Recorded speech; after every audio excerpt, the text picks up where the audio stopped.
Gdje ti je pasoš? Ne znam. Gdje ti je pas? Ne znam. Angelina Jolie's directorial debut plumbs the depths of the Bosnian War.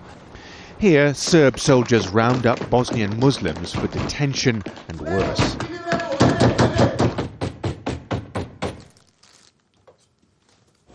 On Thursday night, In the Land of Blood and Honey premiered in Sarajevo, the city torn apart by war.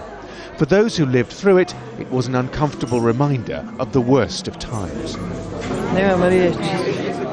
I don't have words. I only feel sick and want to cry. Everything has come back to me. I was here during the war and everything came back to me.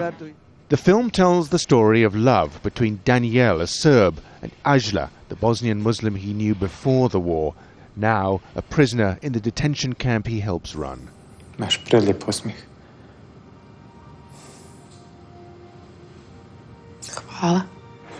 Over 100,000 died in this conflict, Bosnian Muslims suffering most from the bombardment of Sarajevo and ethnic cleansing of their villages.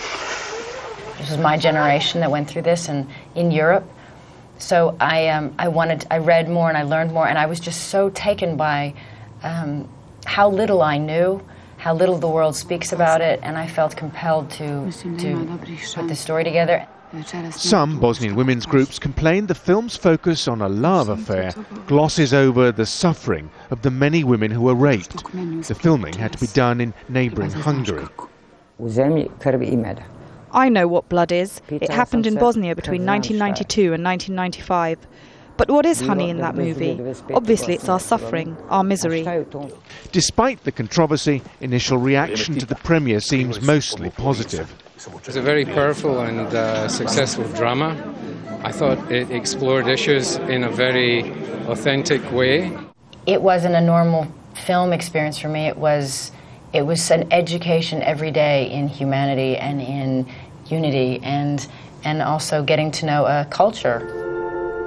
Hardly easy material for a first-time director, a war film about a land where the wounds of conflict have barely healed. The film opens Friday in New York and then in Bosnia itself next February. Simon McGregor-Wood, Al Jazeera.